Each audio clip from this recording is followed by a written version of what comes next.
বেনামাজির কবর হবে আর এক রকম। কথাটা কার? জোরে কোন কথাটা কার?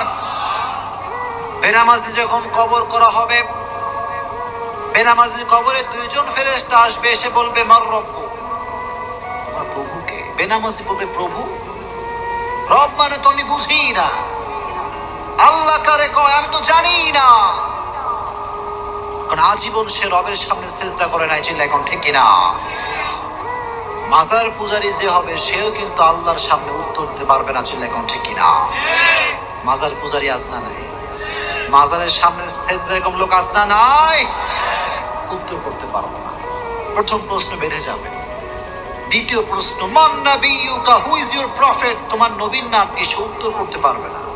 তৃতীয় প্রশ্ন ওমা দীনুক, তোমার ধর্মের নাম কি? সে উত্তর করতে পারবে না। আল্লাহ বলবেন ওর কবরটাকে আগুন দিয়ে জ্বালিয়ে দাও,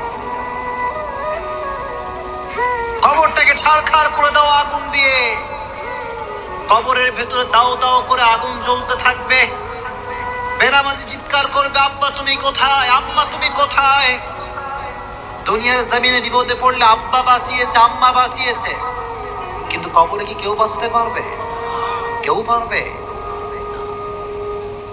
কেউ বাঁচাতে পারবে না। আল্লাহ বলবে এই কবরের মাটি, দুই পাশ থেকে মাটির চাপ দাও। এমন ভাবে দুই পাশ থেকে মাটির চাপ দেওয়া শুরু হবে, বেনামাজির পাঁজরের হাড় গুলো ভেঙ্গে চুরমার হয়ে যাবে। নাউজুবিল্লাহ। বেনামাজি চিৎকার করতে থাকবে, পাগলের মতো চিৎকার করবে, কিন্তু পৃথিবীর এই আওয়াজ কেউ শুনতে পাবে?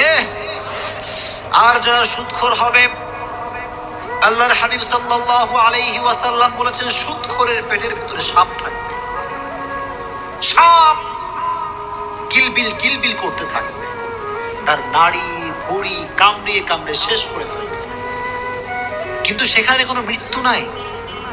মানুষ যন্ত্রণা পেতে পেতে মৃত্যুর কাছে যাবে, আবার আল্লাহ রাব্বুল আলামিন জীবিত করে দিবেন, আবার মরার কাছে যাবে, আবার আল্লাহ জীবিত করে দিবেন। এভাবে কিয়ামত পর্যন্ত আপনাকে শাস্তি দিবে একজন, তিনি কে?